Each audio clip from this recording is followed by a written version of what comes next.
Welcome to the Game of Satoshi livestream. This is the world's first cinematic Bitcoin puzzle game.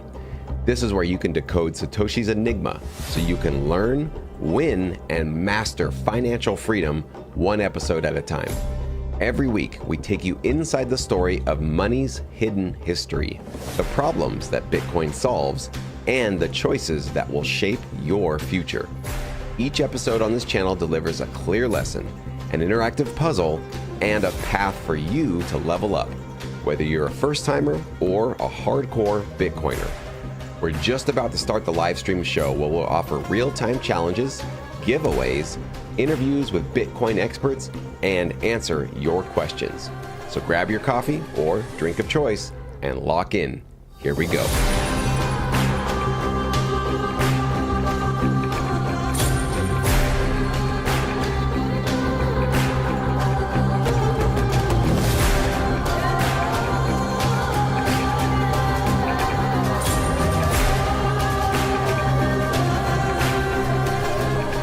Welcome everybody to the Game of Satoshi Live. This is where we bring the sponsors and the allies of Bitcoin together without permission. And today we are going to be joined by Lucien Bourdon from Trezor, who is a Bitcoin analyst and an expert on helping us to safely and secure our Bitcoin from the great company Trezor. That's a great sponsor of this show, which, by the way, yes, we will be doing one of our giveaways later for the Bitcoin Safe 5.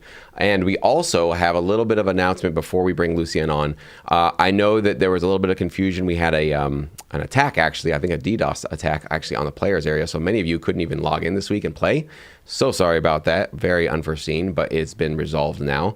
And so what we're going to do this week, instead of going with the leader of the weekly leader who has the lowest points, remember it's counterintuitive, it's not the highest points, the lowest points. What we're going to do is we're actually going to raffle off 2 comments from this week's videos that were released. So usually we just do one of the videos. It's usually the episode that comes out on Saturdays. Well, this week you can leave a comment under either one of them or both of them and potentially win one of the prizes this week. So they're linked below in the description box. So make sure you do click on them, leave that comment, more than one word, please. Make a little bit of effort, that would be great. But you could be eligible to potentially win one of our giveaways today as well. And we got the players area already back online. If you guys have any questions, if something's confusing or you see something go down, obviously info@thegameofsatoshi.com is great. And you can also join the Telegram group where you can ask questions on the fly anytime. Just a little bit of a briefing. I woke up this morning not feeling great. So I've got a little bit of a stomach flu that I think my kids gave me, and that's okay. So I just want to let you guys know, you might notice my energy is a little bit under, and I'm hoping I get through the hour and don't have any big emergencies. So anyways, guys, thanks for dealing with that and for bearing with me there. So without further ado, I want to bring Lucien onto the show here. And Lucien is somebody that I think we really need to pay attention to, especially since many of us are storing our Bitcoin on cold wallets and cold devices.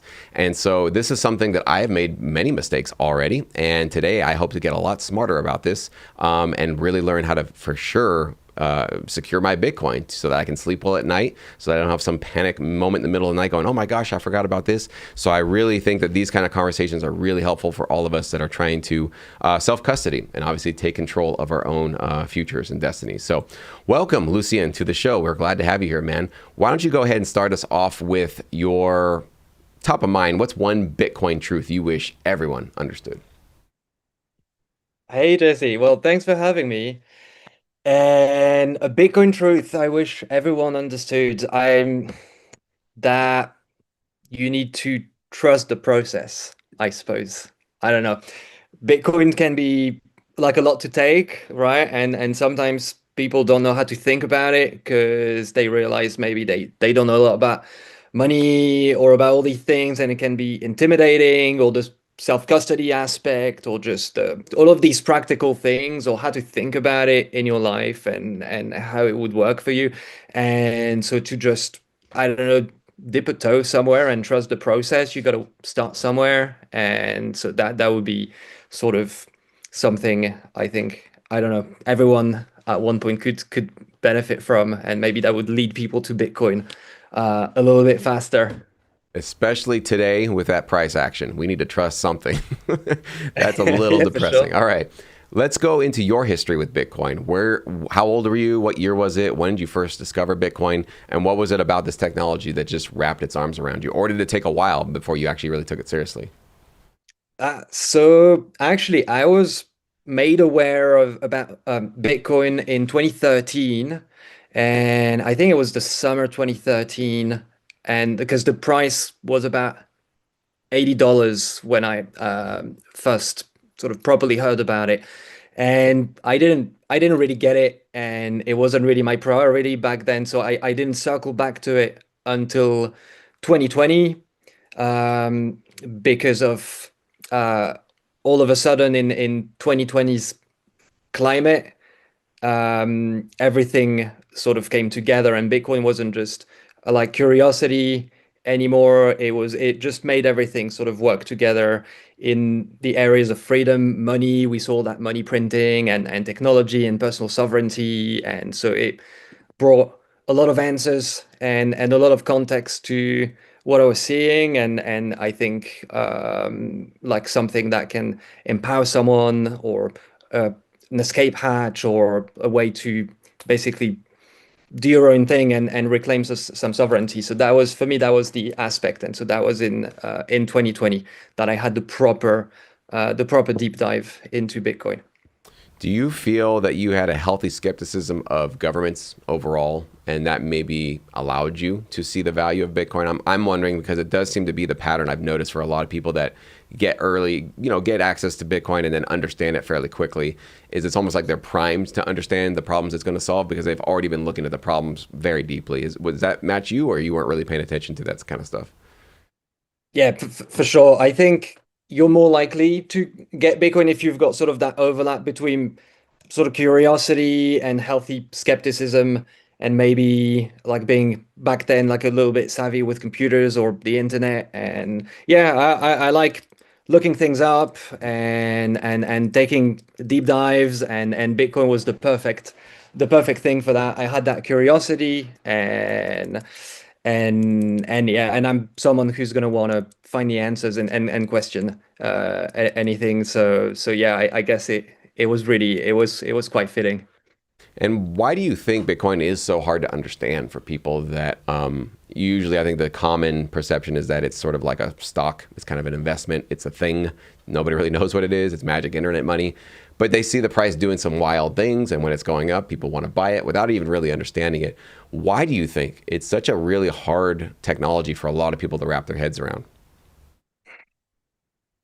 I think it just comes back to this idea of money and what money is, and that most people haven't really thought about it. Or I mean, the conception of money these days with like the fiat era, and it is just so warped. Basically, the fact that we use debt as money, and it's very close to the government, so it sort of concentrates power, and so everything is downstream from that. So people's understanding of money, I think it can be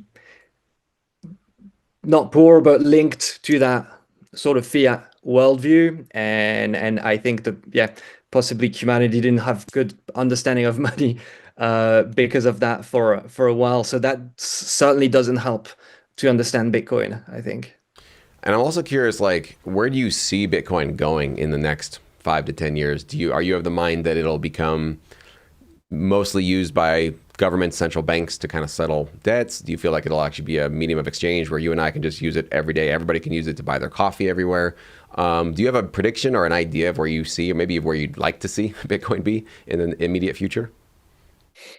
I think we've entered the era where Bitcoin is being taken seriously as an investment, as an alternative asset, as a financial asset, as something that has geopolitical importance, also as something that people can use to escape or to empower themselves. And so I think Bitcoin's going to continue to be all these things, and maybe some other things as well. But I think that really picked up now in the past few years, and Bitcoin became that 1 trillion, 2 trillion asset, and people are realizing that it's not going anywhere. So now we're, I think, in that in that second big phase of Bitcoin's development, and I think it's gonna just keep keep going like that, keep churning and attracting lots of new people and new capital. Not necessarily as fast as some people would like it, but I think it's just gonna continue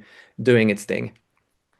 And do you think there's hope for, the baby boomer generation to really wrap their heads around this technology?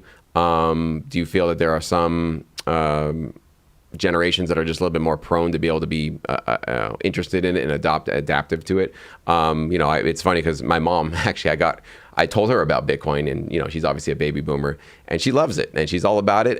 She kind of understands it, not like the full depth, but she does get the thesis. Like, she understands why it's valuable and what problems it can solve. And I'm like, that's kind of the most important thing, as long as you got those things. So I always see, like, occasionally in my personal world, there are people that are kind of in their retirement years that are curious and open to Bitcoin, but maybe it's not the norm. What's your perception of maybe the baby boomer generation? Ah, the baby boomer generation. Well, I think they'll get it just like any generation. I think they'll get it if they need to get it, like if they want to get it, because that's what makes someone get it. I think so. For example, if you're from that generation and you're looking at, for example, leaving some money to your grandchildren or something like that, or like building that sort of estate for your family's future, then Bitcoin all of a sudden looks very, very interesting. It has some very appealing qualities for inheritance and for that sort of capital building for the long term. And so I think some in that generation already see it like that. I think that's something that we already see. Maybe it's still niche, but yeah, maybe more people will see it.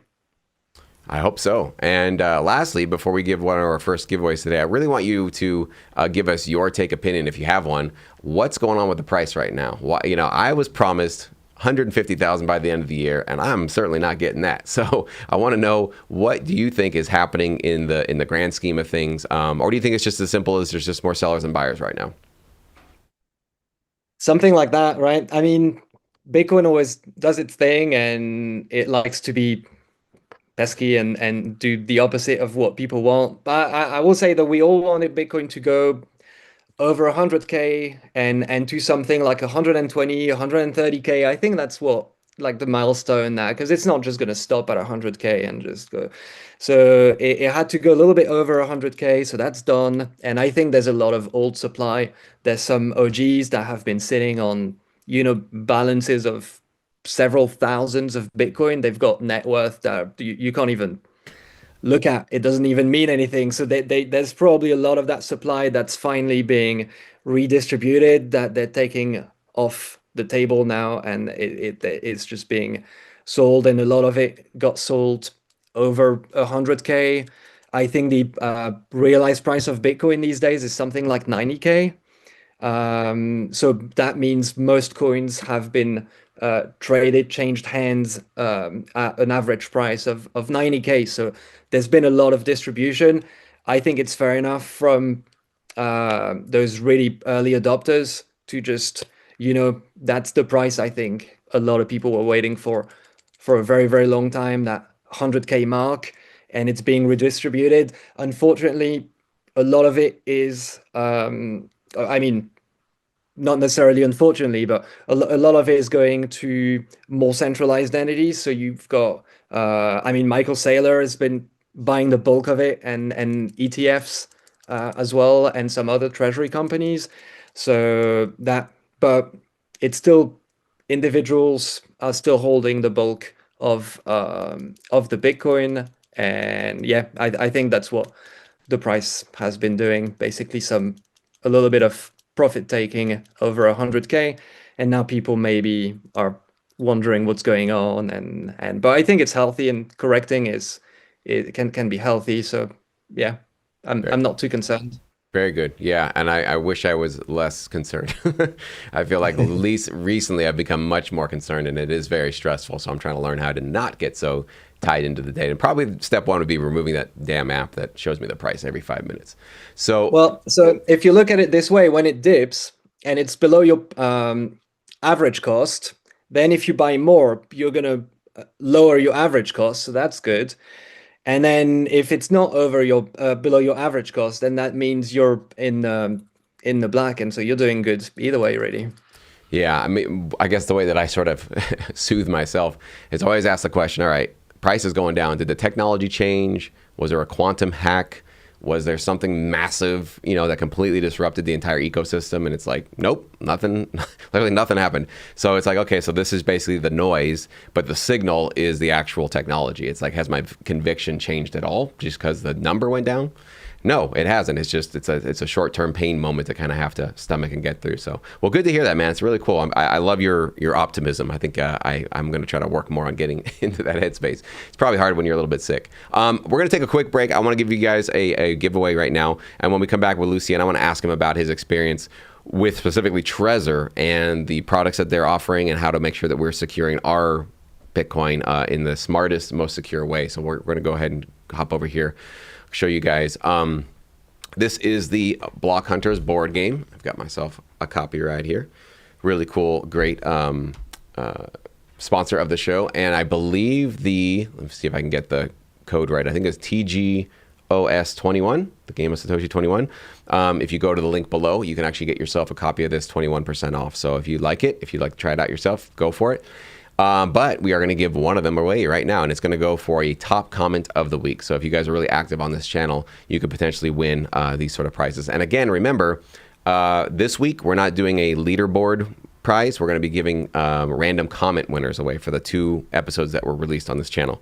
They're in the description box, so make sure you click on those, leave a comment before we get to that section of the show, and you can potentially win one of those. And so this week, the winner of the Block Hunters Bitcoin board game is Marcel Vergonet. His comment was, very important message in this mission.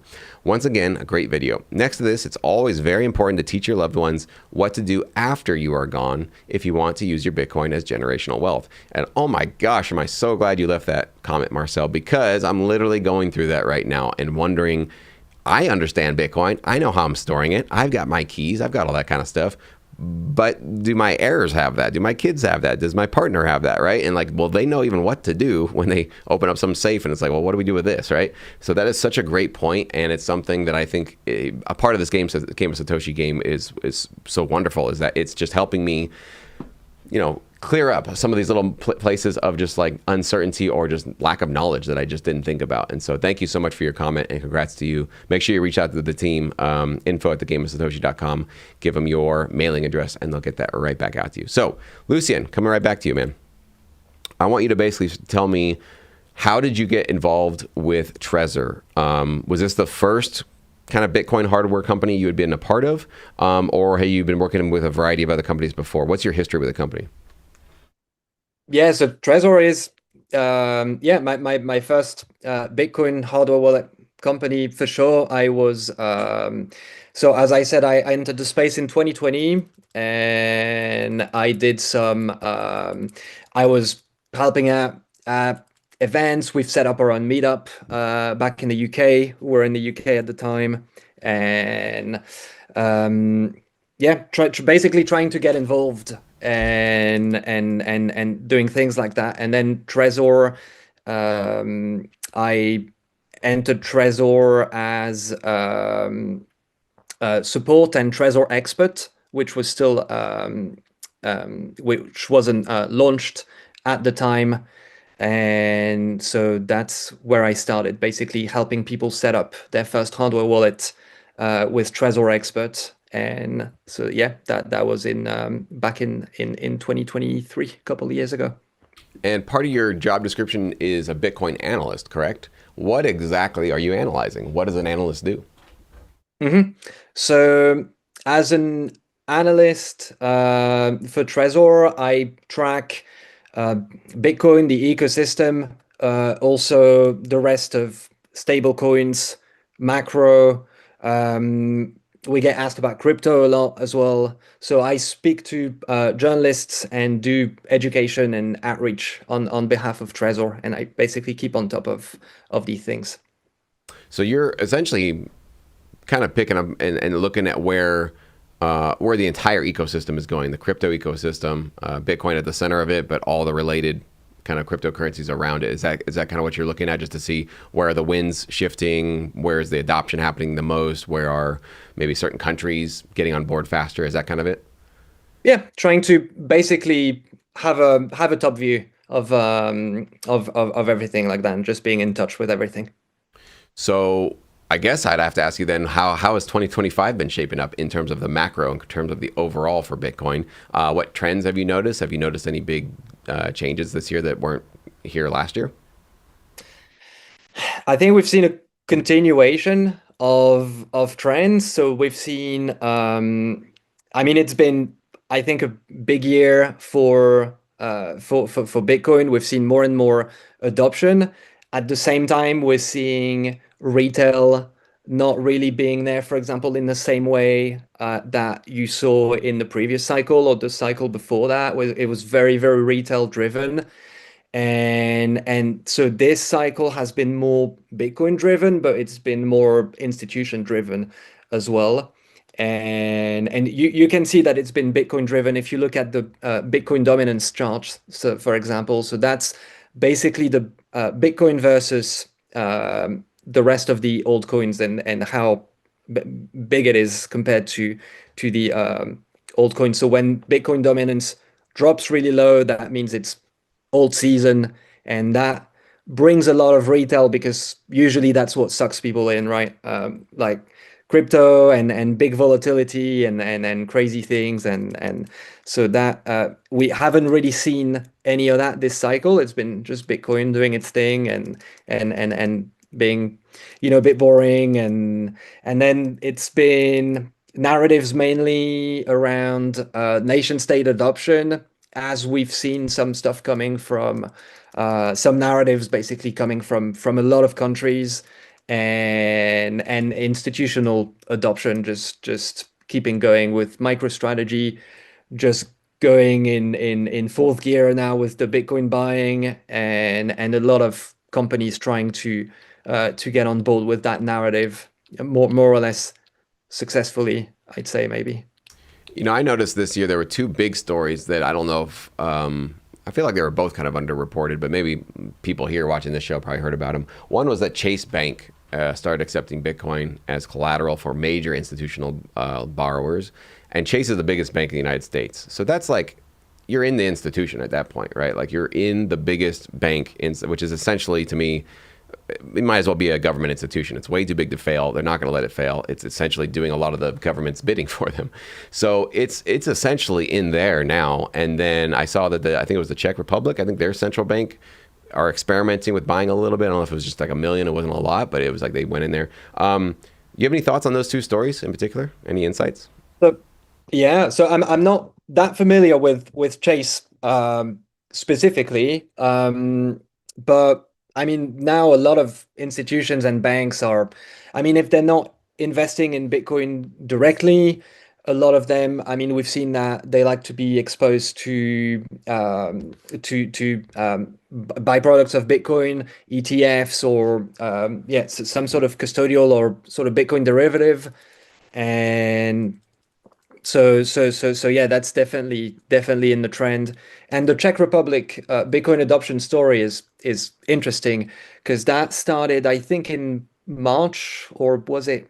Yeah, I think in March of this year, and they were talking about adopting Bitcoin, and there's been some discussion by the Czech National Bank, and so the Czech Republic sits a little bit in the middle. It is in the EU, but they're not part of the euro, and they like to do their own thing um, with all that. And so they were talking about um, um, basically taking advantage of Bitcoin, and the European Union, I think it was Christine Lagarde, telling them basically, I don't see any countries of the Union ever adopting Bitcoin as basically reserves or anything like that.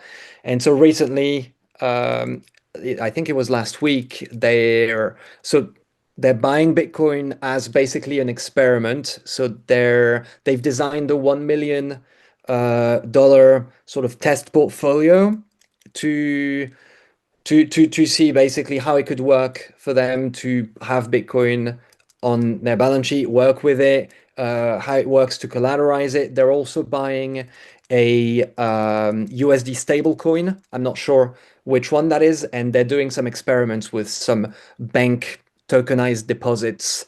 And so they basically testing things out to see where it could go. If they decide one day to adopt it, they'll be more ready than another national bank that hasn't thought about it at all. And so they've been staying away from big announcements like that, but you can see, I think that they're thinking about it quite seriously because they're doing actual sort of infrastructure tests and trying to build things and try things out. So I think that's quite interesting. Very much so, and it's funny you say that quote about the European Union never adopting it, and it's like the same thing was said by the Chase CEO. He's been out there for years saying it's not money. The government should shut it down. It's a Ponzi. He's just completely tar and feathered it every single time he could get a chance. And it's so funny how the words are one thing and then actions are a different thing. And I always feel like that seems to be the pattern here. It's like come out and say all the words you'd like to say, all those words you want to get off your chest. Eventually Bitcoin eats the world, and everybody either it's like you had the luxury in the beginning of like, all right, I'll adopt this disruptive technology and take a chance on it. Like you had the option of doing it. To me, it feels like we're ending this phase where you can't afford not to adopt it. Like if you don't adopt this thing, your customers will go elsewhere. You might be in some financial problems. So it's so interesting how Bitcoin is silent. It doesn't make its case. It doesn't argue with anybody. It doesn't, get on Twitter Spaces or do anything. It just eats the world. It just does its job. And eventually it seems like more and bigger institutions and governments are noticing that. So I want to ask you now, let's get into storing our Bitcoin. So somebody maybe who's watching this, let's say they got their coins on Coinbase or Robinhood or some brokerage. Make the case for them why they maybe shouldn't have their coins on a third party website like that. What are the risks there, and what's a better way to store their Bitcoin? Mm-hmm. So for sure. And so everyone's different and is in a different situation, right? So something might be a better solution for someone and something might be different for someone else. Everyone has sets of trade-offs basically is what I'm trying to say. And every solution has trade-offs and different trade-offs for different people. And so but if you hold your Bitcoin on something like Coinbase or like basically a third party that holds your Bitcoin for you, then you don't have the direct control over that Bitcoin, right? It's just like having an account in the bank and there's some money in your name. But if something happens to the exchange, if it gets hacked, or if your account is suspended for any reason, or if there's a big economic crash and there's some contagion and some exchanges aren't properly collateralized or something like that, something could happen to your Bitcoin, and so you're not in control of what's going on. You've got someone else looking after your money. So taking self-custody means you have control over the private key that controls that Bitcoin on chain. So you have actual Bitcoin, you have actual blockchain Bitcoin that you can use whenever you want, and you control that private key. The trade-off of that is that you do have all the control. There's no helpline if you lose your private key, if you lose your wallet, if you don't have the backup to your wallet, there's nothing that can be done, because that's how Bitcoin works. If you've got a bar of gold and you'd lose it, that's it, it's gone. And so that's what differs from having money at the bank or at the exchange, is that you don't control it, they control it. So that means they have the responsibility and the custody. And if you've got it in your own self-custody, then you're bearing all of the responsibility. So you've got all the power, all the sovereignty, but that comes with a lot of responsibility. And that's something that's great because it gives you all the control, but it's not something that is set and forget. You can't forget your password. You can't sort of lose your way with it and not remember how to access it, because then you might have a bad time. And one misconception I think I had for sure when I first started using hardware wallets was, oh, cool. I guess the Bitcoin are on the Coinbase website. I'll transfer them to my device. So now I have Bitcoin on my device. That's why I have this, right? And I think that was a weird when somebody corrected me and said, no, it's not quite how it works. That's part of the reason why this technology is hard to understand, because it makes you go, well, what do I have on my hardware wallet if the Bitcoin aren't there? Can you give us that full explanation of how all that works? Yeah, sure. So as I was saying, it's that private key, right? So that's what controls the Bitcoin on the Bitcoin blockchain, on the Bitcoin network. So you can think of it as a ledger of transactions. There's little pieces of Bitcoin. They live on addresses, on Bitcoin addresses, and the person that has that private key is able to send the Bitcoin and to unlock that Bitcoin. So that makes you the owner of the Bitcoin, and the Bitcoin network is able to verify that private key and move those little pieces of Bitcoin around. So if that makes sense so far. Um, so when you take self-custody on a wallet, the private key is in that wallet, and it's there for you. It's ready to sign transactions. So it gives you the full control of the Bitcoin. You interact with the Bitcoin network directly, and you sign your own transaction with your own private key. And so that's basically how it works. And then the difference between the software and the hardware wallet, we can go over that maybe a little bit later. I don't want to be too long. Yeah, no, we don't have to go into all the specifics, but I just think it's a really good distinction for people to understand, because I think for most people, when they hear that I have this hardware wallet and I'm storing my Bitcoin using it, but my Bitcoin aren't on my wallet, that scares people, because I think they're thinking they're getting taken for, which is like, oh, so all these people are just idiots. They all think they got Bitcoin and none of them have Bitcoin. So that's the part of this that's still sometimes hard for me to kind of fully understand, that there's a sort of centralized or decentralized ledger that everybody has a copy of that has a record of how much I'm getting, my access to. So that's a tricky part. And I don't know. I don't know how you. That's why I wonder if there's certain people that they'll be able to get over that hump and other people won't. I've always wondered this, because I definitely made those mistakes early on, sending Bitcoin to maybe a wrong address or something, and it was just like, it's just gone, it just disappeared. And it was like, okay, well, where's the customer service? Where's the refund director? There is none. Like, that's not part of this, right? That scared me so bad, because it was like, I have a lot of value here. And like you said, the value and the power of it is the responsibility of it. And so if I send it to the wrong person or the wrong address, or I lose my keys, people could lose hundreds of thousands of dollars, millions of dollars, that if it's price appreciates in the long term. So how do you help people with that? Because it's a heavy burden to when we're so used to put your money in the bank, insured, FDIC, right, all that stuff. So this is just like the Wild West for a lot of people of like, ugh, am I ready for that responsibility? Yeah, for sure. And yeah, I mean, you can sort of you can think the money's in the hardware wallet, but yeah, that's not really accurate, right? So the hardware wallet's there to basically store that private key. And so the benefit of the hardware wallet is that you've got the private key off a computer or a mobile phone that would be connected to the internet, so someone can hack into that.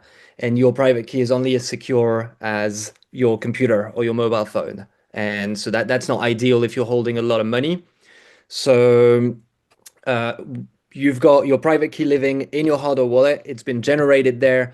The hardware wallet can't communicate with the internet, so no one can get to it. It's basically like a secret offline vault, and this is how you secure um, private keys that to unlock lots and lots of Bitcoin, larger amounts of money.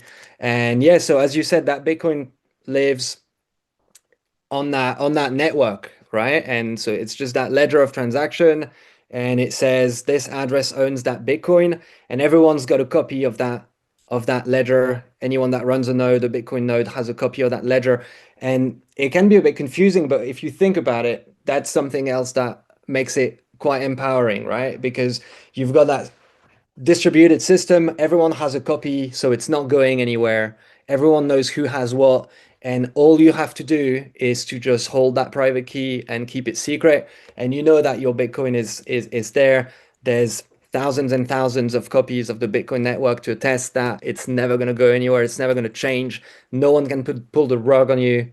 And so that's basically your Bitcoin that is in there for everyone to see, but you've got that secret private key. People don't have to know it's yours, and you hold that securely.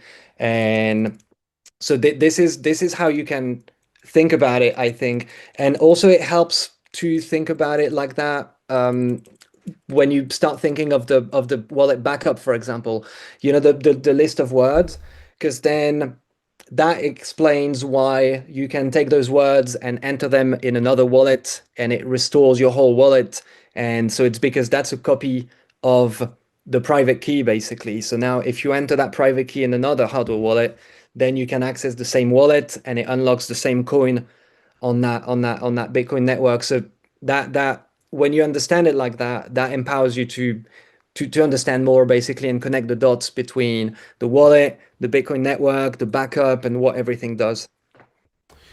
I'm glad you brought up the backup phrase because that's one thing I've definitely gotten better at. I started off pretty poor. So I remember the first wallet I got, I took a picture of it with my phone, my backup phrase.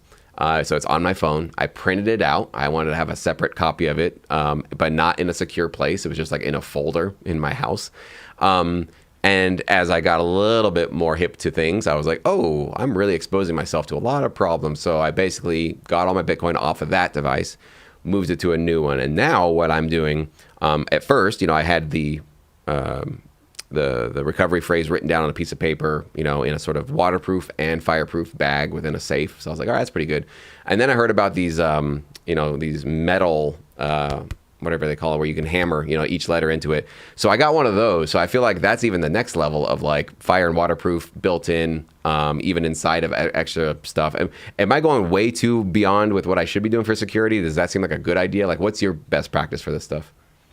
So that again, that's gonna depend on your situation, right? Maybe you live in a in a big house in the countryside. Maybe you live in a small studio apartment in a city, and maybe you're never at home. Maybe you're always at home. Maybe you're traveling a lot. So that's something that you have to think about and make work for, basically, for yourself. But yeah, the metal backup solutions, they're very popular. So that's why we have one now as one of our products, the Trezor Keep Metal.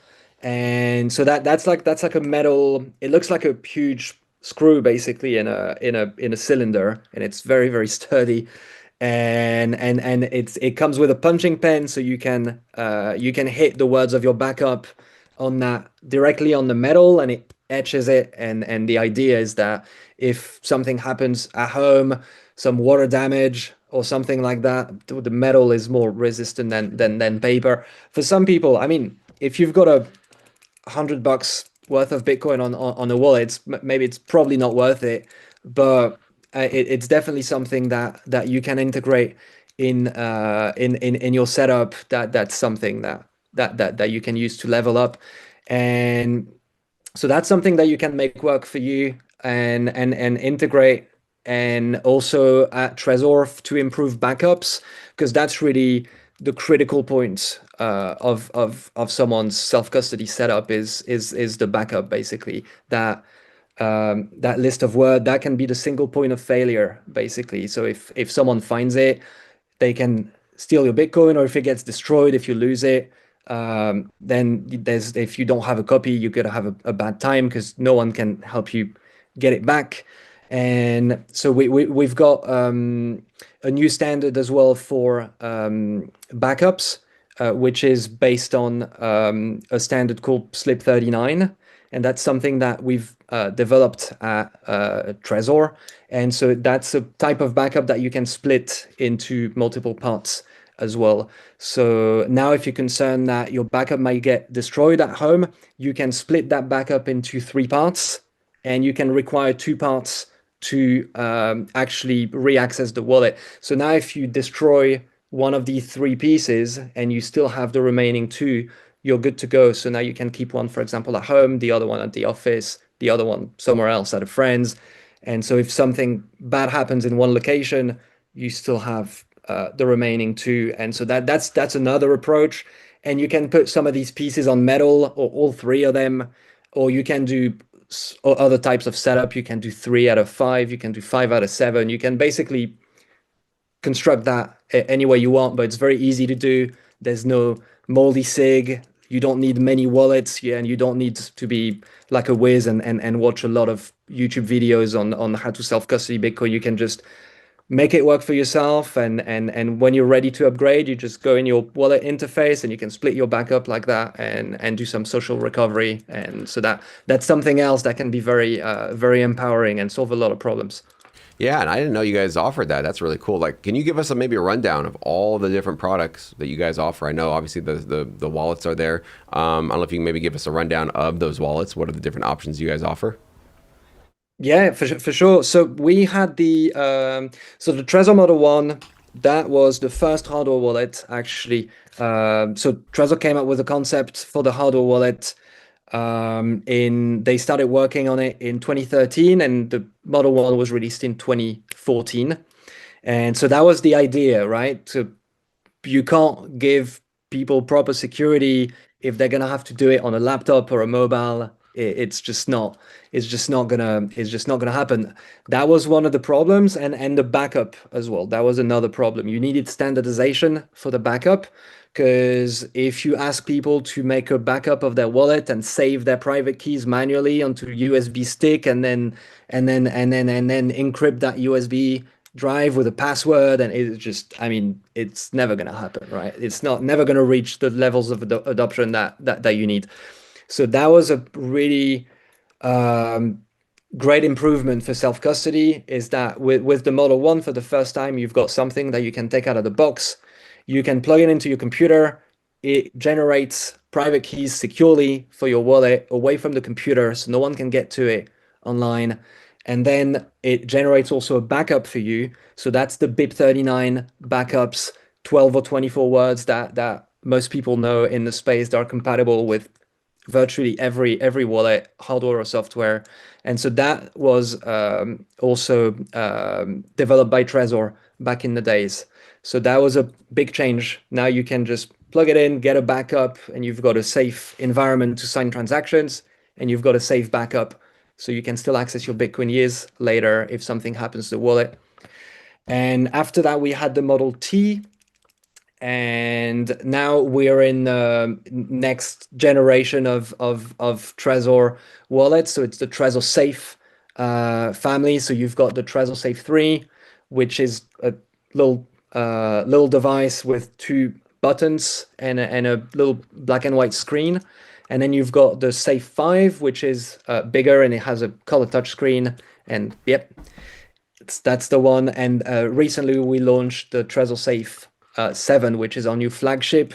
And so that one has a beautiful, really premium build. It does Bluetooth. The screen is way larger. We can do more things with the interface, and it has a quantum ready bootloader that's been put there, and a second secure element as well. So now we've got a multi-vendor approach to secure element for extra protection. And that second secure element has actually been designed by a Satoshi Labs company, and it's the first open and auditable secure element as well. And so all of these wallets come with BIP39 backups, 12 or 24 words.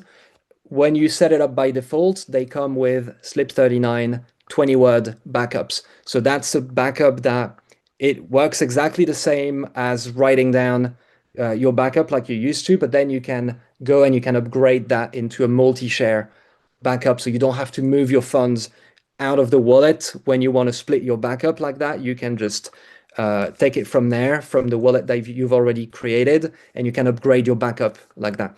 And of course, that's fully sovereign. It's an open source standard. There's no subscription. There's no Trezor holding a key or sending stuff anywhere. It's all contained and private and fully sovereign and open source.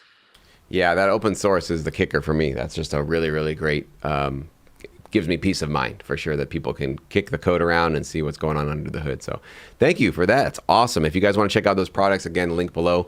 There is a discount for you guys as well here as part of the Game of Satoshi. So do not miss that.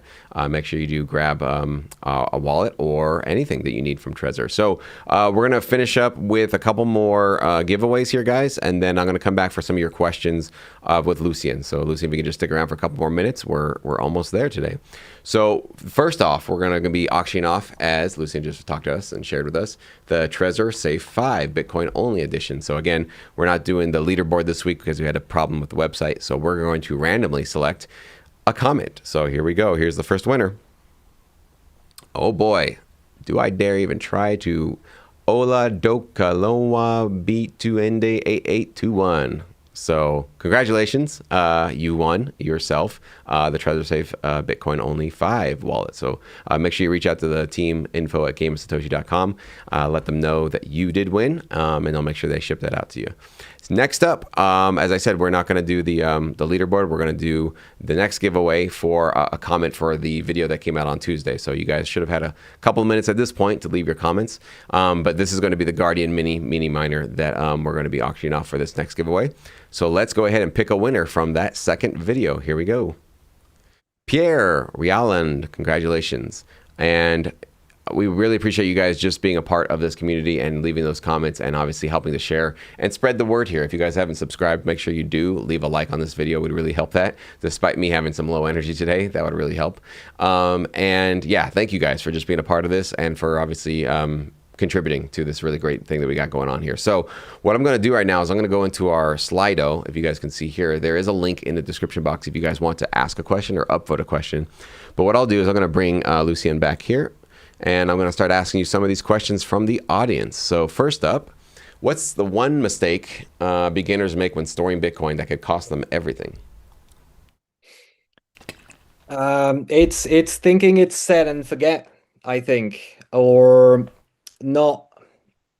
Yeah, not keeping track of everything. I'd say so. I would say when you set it up, whether you're a beginner setting up your first wallet or you're an more advanced user and you're setting up a more complicated setup, always make sure you can actually access those coins and just review that every, I don't know, every 3 months or every 6 months or something, and you check your access that you can actually spend those coins, and you check your backup as well, or if you've got other pieces in your setup, you can basically put all the pieces together and make sure you can sign and you can access and you can restore everything, and you're actually in control of your setup. I think that's one of the biggest mistake is the set and forget.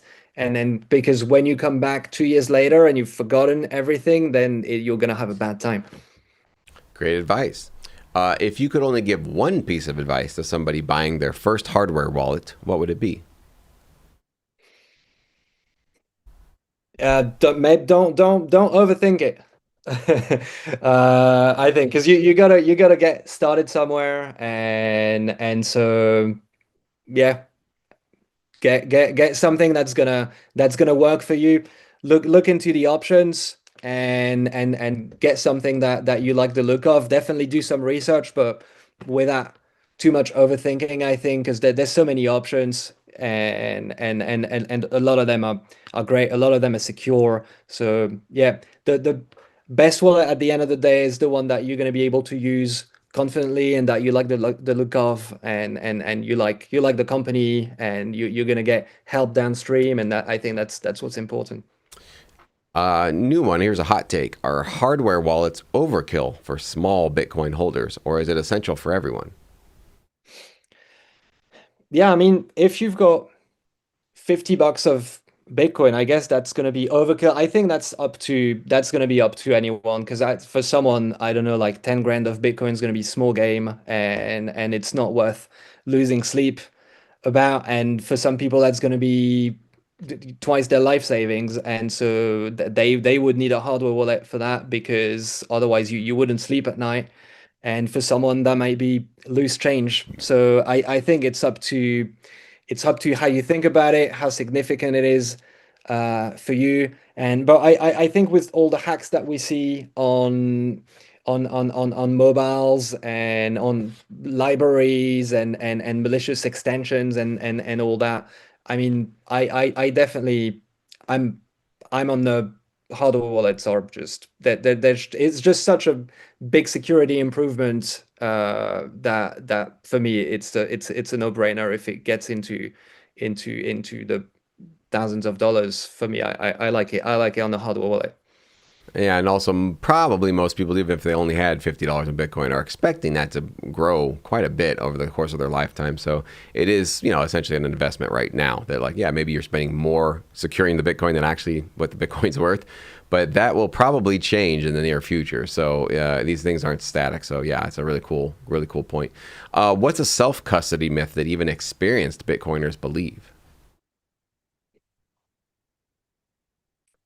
Um, If you can think of one. if I can think of one, yeah, I don't know. What did I hear? That I don't know that there's something maybe to solve all problems that when you yeah, it's a tough one. Or maybe that sometimes I hear that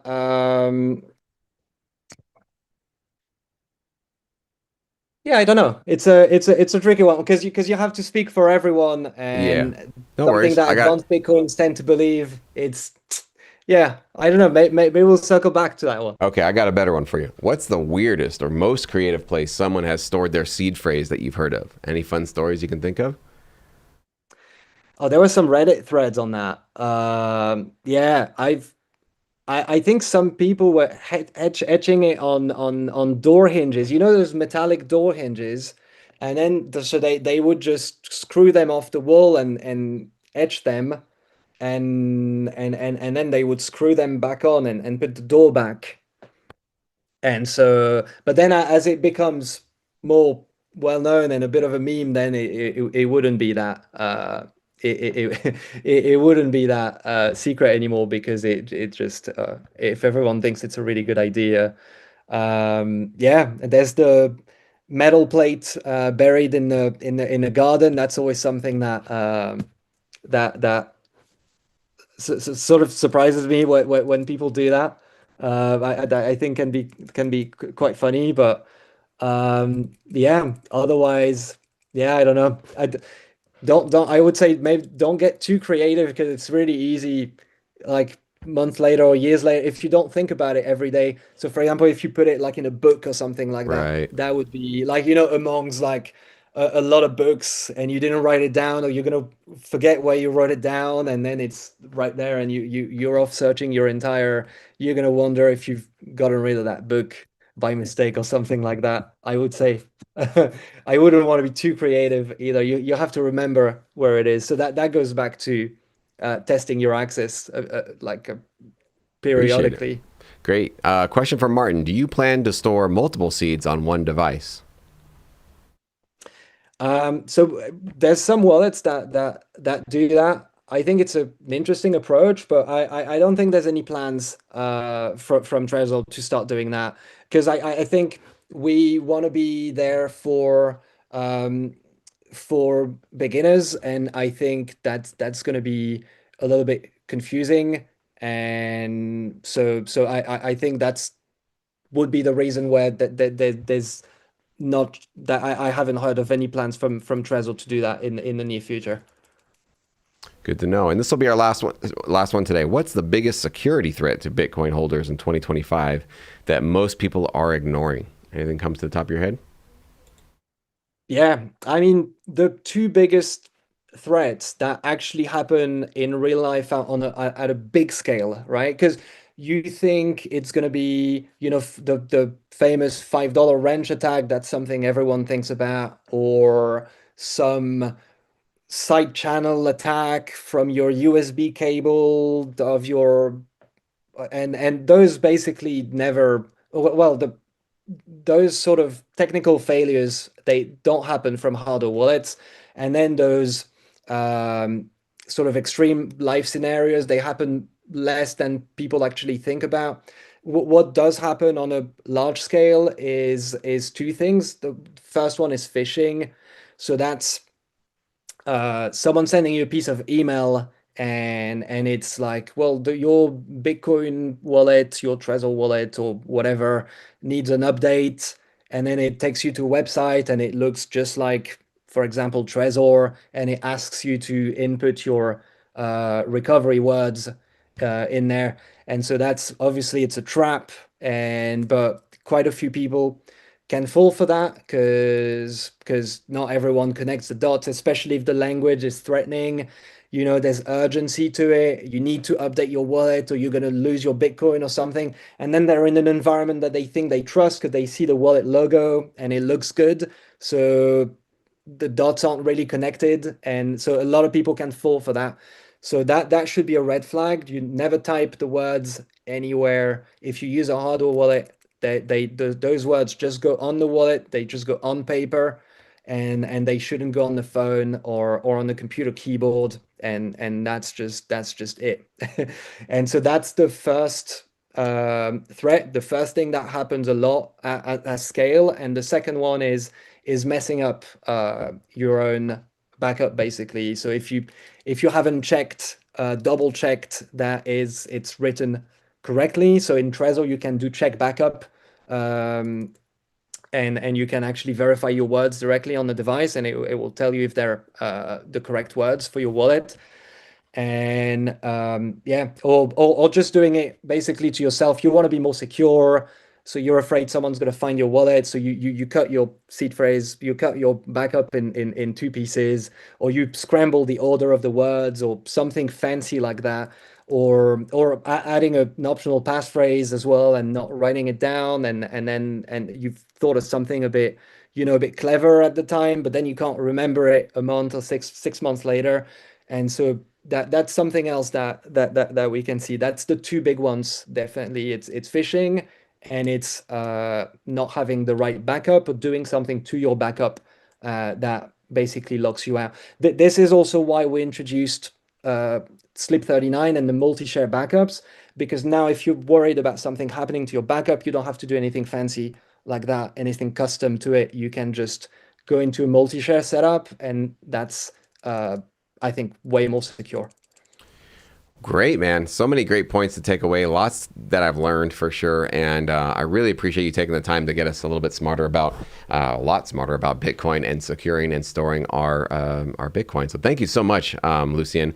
If you guys would like to support Lucien or get yourself a hardware wallet and also help grow the prize pool, there's a link below. You can get that 40% off discount through here, the Game of Satoshi. So make sure you do click on that link in the description box. Lucien, man, thank you so much for your time today. Really appreciate it. And we wish you guys all the best over there at Trezor. Thank you for having me. It's happy to be there. All right, we're going to let him go. All right, guys. So as we are going to say goodbye today, I want to let you guys know that we have our next scheduled live stream for Friday, November 28th. So it'll be the day right after Thanksgiving.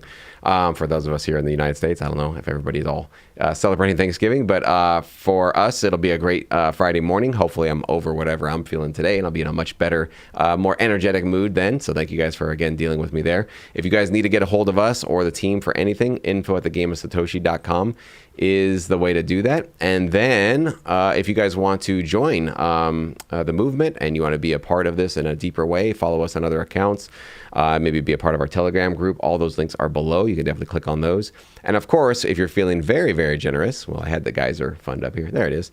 If you're feeling very generous, we love the donations of sats. These go 100% to the prize pool to grow it from 1 Bitcoin right now, which is guaranteed, to we're trying to get it even up to 4. So thanks to all of you guys that have been so generous and donated some sats to the prize pool to continuously grow this great movement and what we got going on here. So thank you guys for being with us today. We appreciate it. And we'll see you guys here in just 1 week. So you guys have a fantastic weekend and stay safe. We'll talk to you guys soon.